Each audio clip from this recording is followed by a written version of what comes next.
오늘은 에스겔 29장 17절에서 21절까지 말씀 묵상합니다.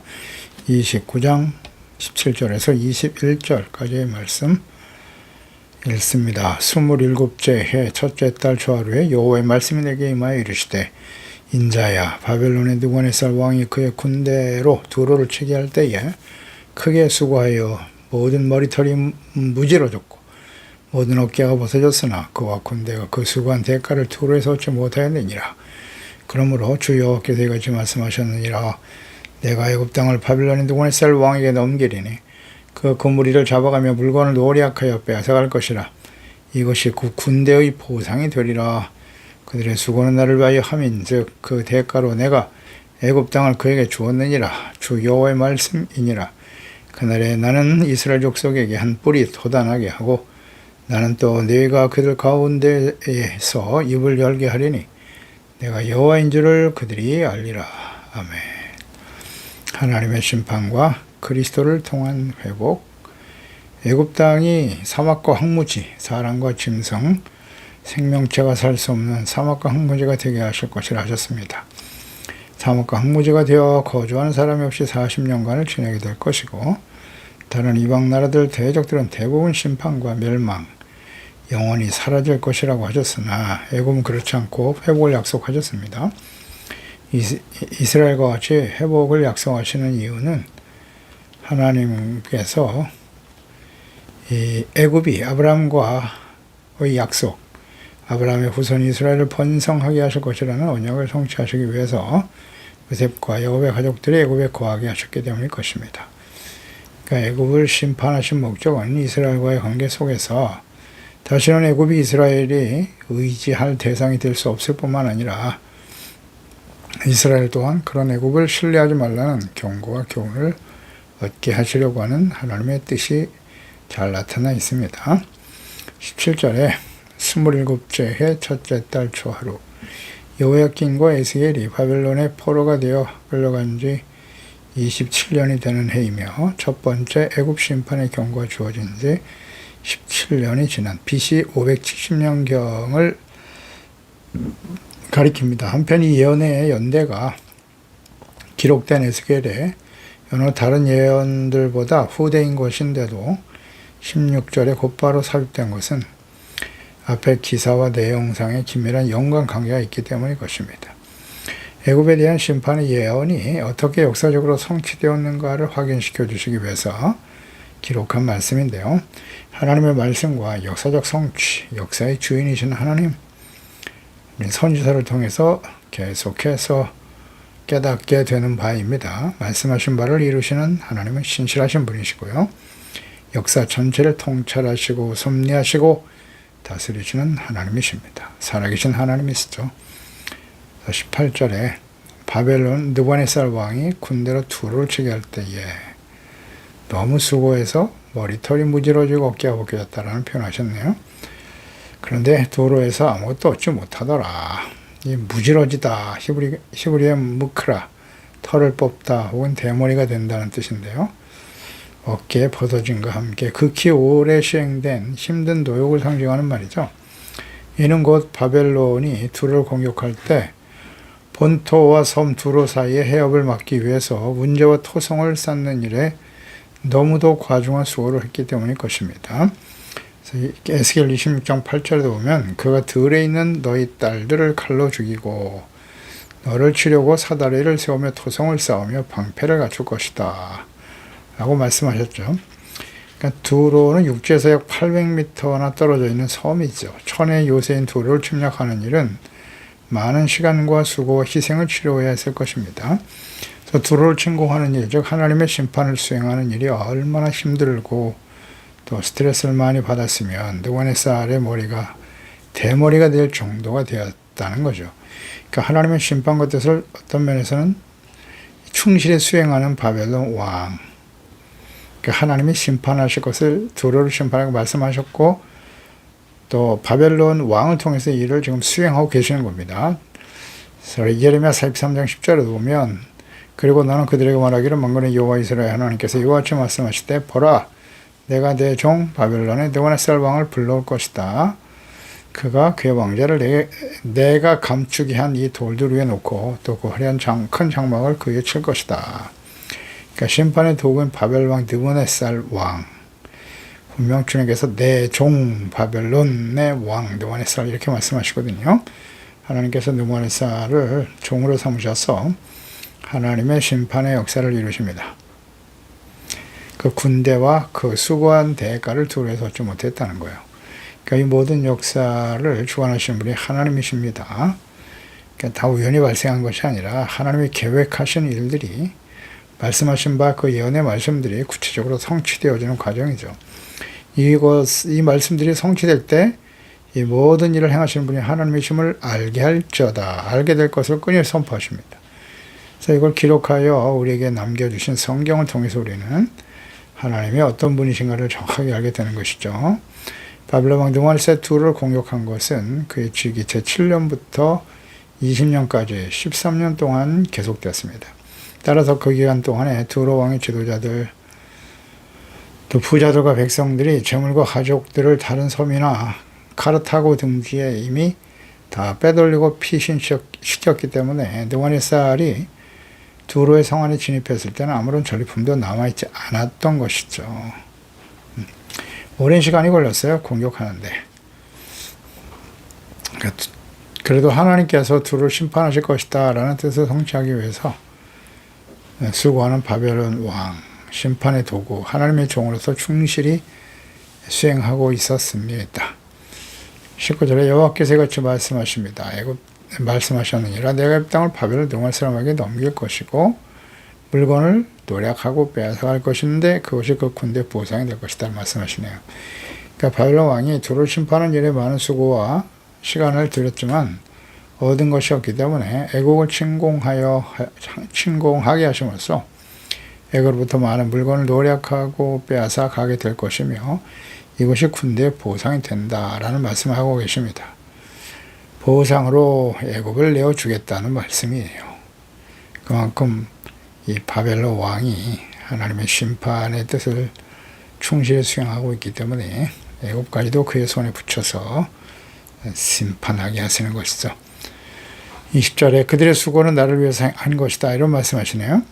하나님 그들의 수고와 열심, 주변 나라들을 정복하고 침략하는 일들이 하나님께서 하나님을 위해서 하나님의 계획하신 일을 위해서 하는 것이라고 말씀하고 있죠. 그래서 그 대가로 애굽 땅에게 주었다.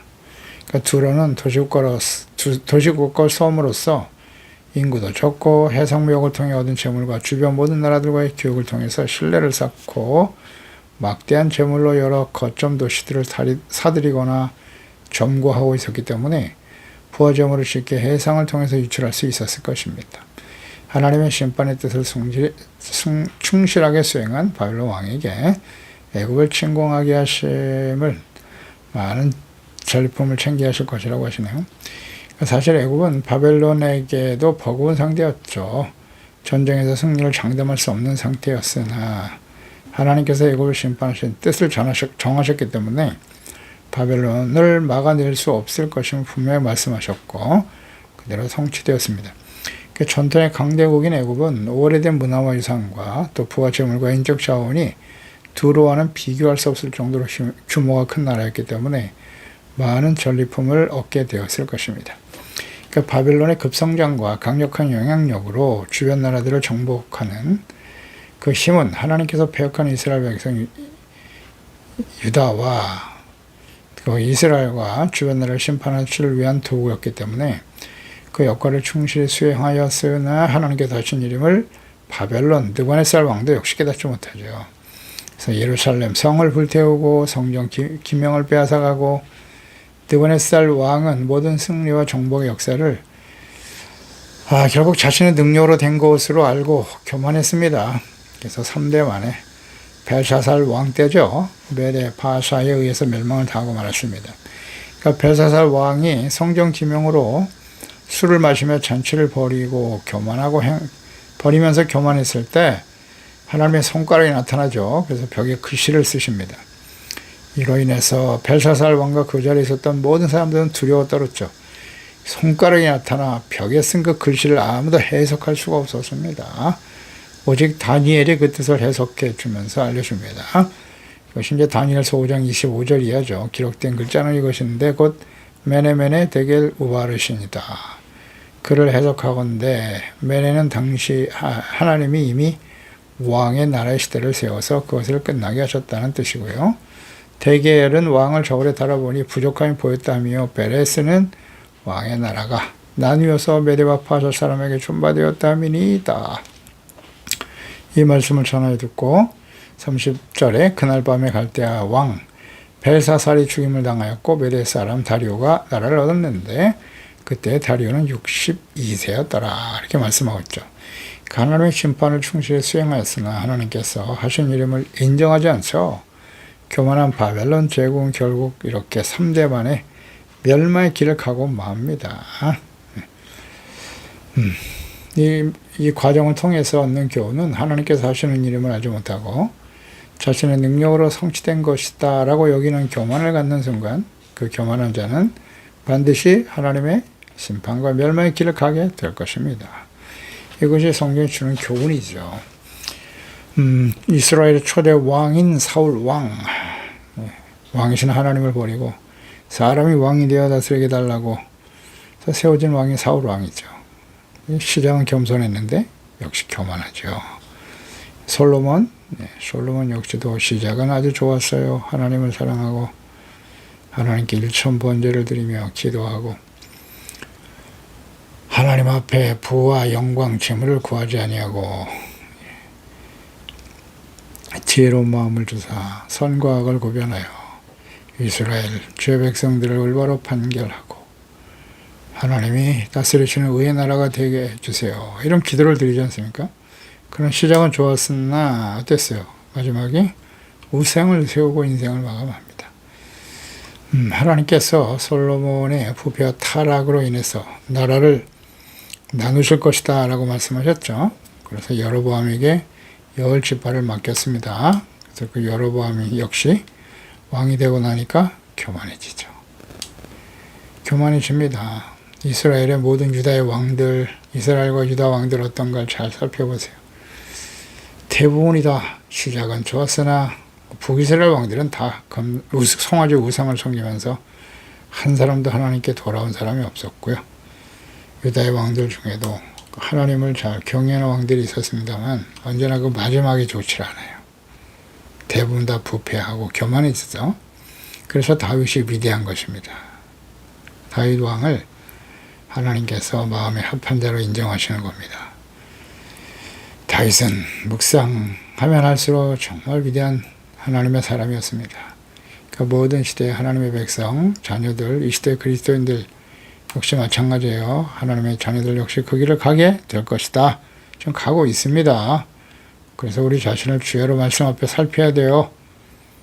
교만한 자인가 겸손한 자인가 어렵지 않죠. 야고보 4장 6절 더 큰 은혜를 주시는데 하나님의 교만한 자는 물리치신다, 대적하신다, 심판하신다는 뜻이에요. 겸손한 자에게 은혜를 주시나니라. 교만한 자와 겸손한 자의 특성을 잘 아십니까?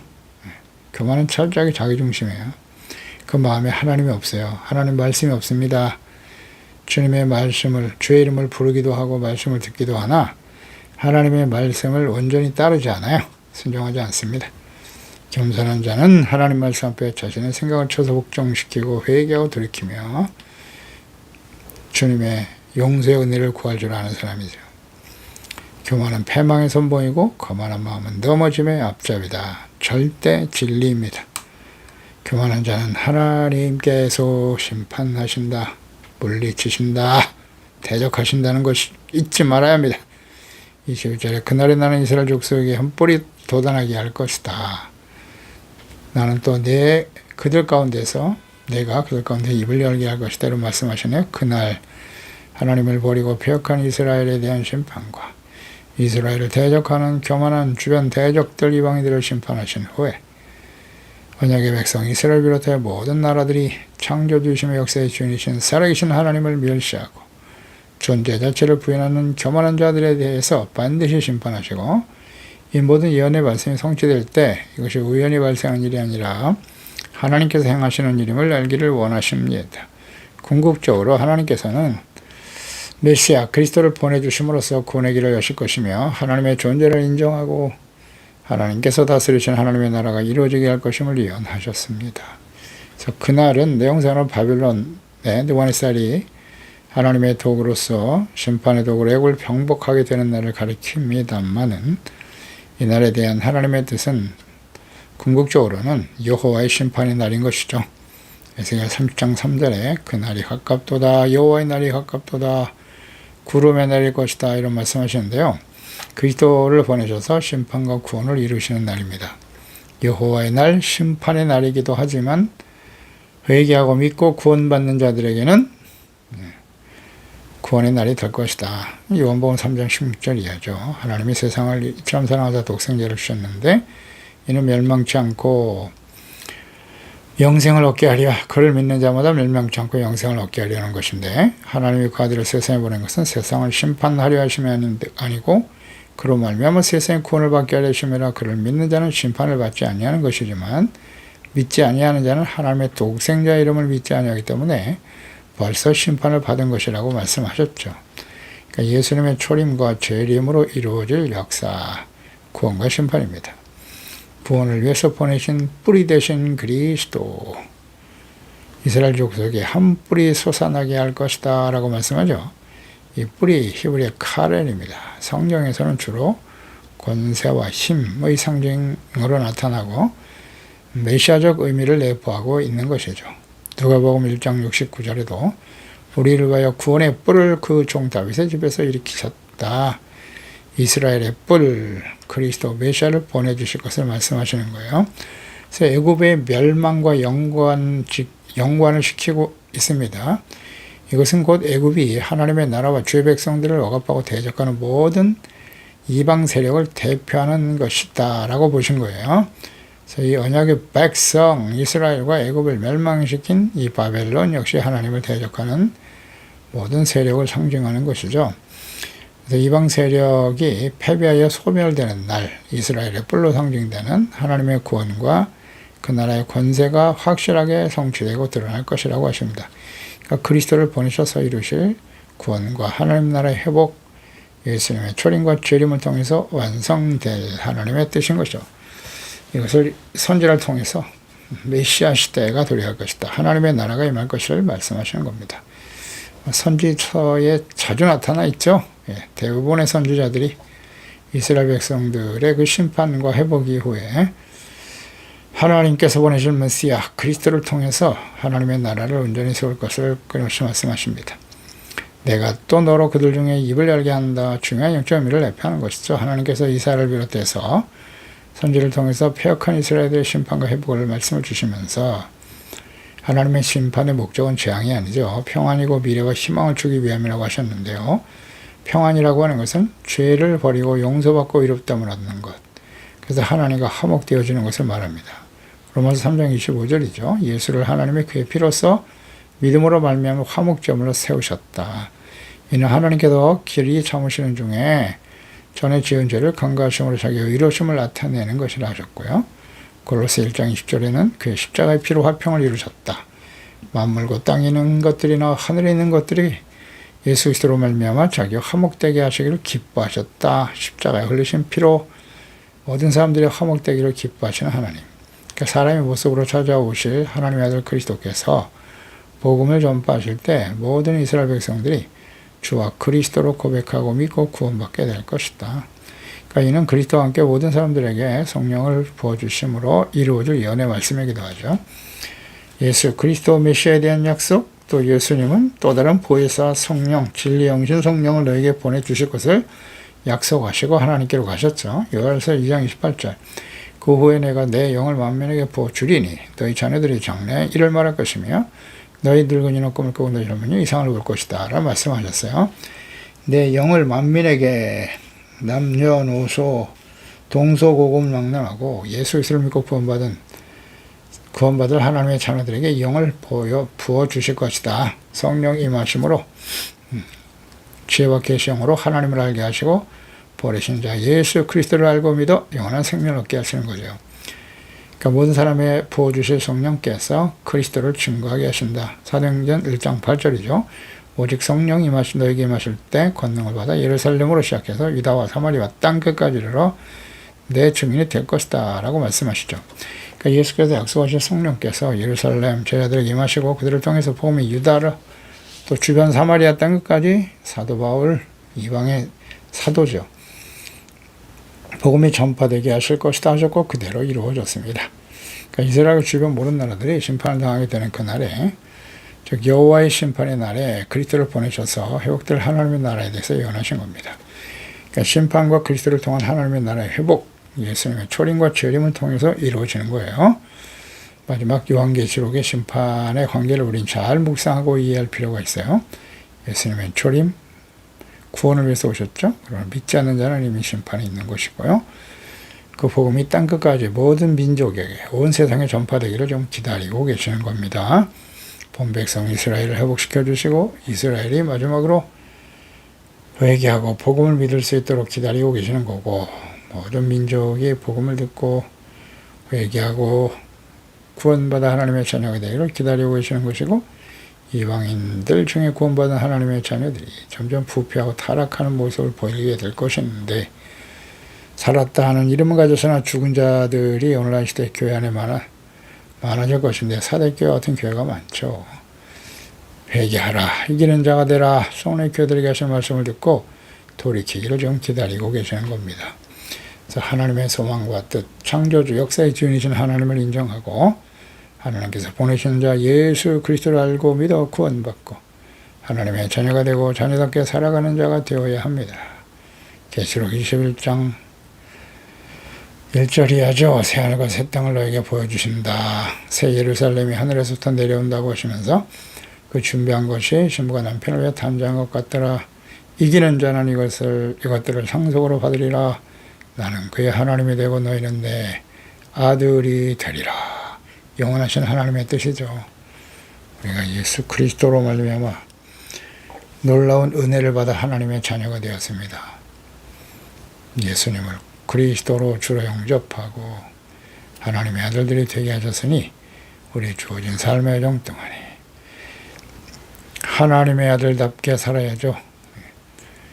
주님을 닮아가는 그리스도를 본받고 따르는 경건하고 거룩하고 진실된 빛의 열매를 맺어가는 하나님의 자녀들이 되어야 할 것입니다. 기도하겠습니다. 하나님 아버지, 오늘도 주의 말씀을 듣습니다. 하나님의 자녀 백성들이 결국 하나님보다는 애굽을 더 의지하고 그들에 가서 구원을 구걸하는 그 어리석고 애잔한 모습을 우리는 잘 압니다. 그걸 보신 하나님께서 애굽까지도 멸망시키시고 제하심으로써 애굽은 너희가 의지할 대상이 아님을 깨우쳐 주시네요. 오직 구원은 하나님과 그 보내신 자 예수 그리스도이십니다. 그래서 하나님께서는 이미 오래전 선자들을 통해서 그리스도를 보내주실 것을 약속하셨고 하나님이 약속하신 대로 하나님의 아들 그리스도께서 사람의 몸으로 이 땅에 오셔서 십자가에 죽으시고 화목제물이 되어주시고 또 부활하시고 보혜사 성령을 보내셔서 우리가 성령을 통해서 하나님을 알고 그리스도를 알고 영원한 생명과 구원의 은혜를 누리게 하신 것을 감사드리옵나이다. 하나님의 성령이 우리 가운데 임하셔서 우리가 예수께서 그리스도의 하나님의 아들이심을 알고 믿게 하시고 그리스도를 본받고 따르는 하나님의 자녀로 살아갈 수 있게 해주신 것을 감사합니다. 역사의 주인은 하나님이십니다.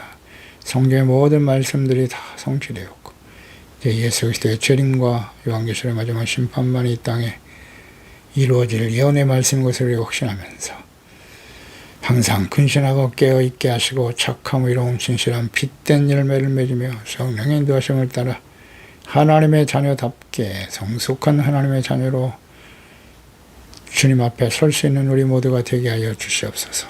예수님의 이름으로 기도드리옵나이다. 아멘.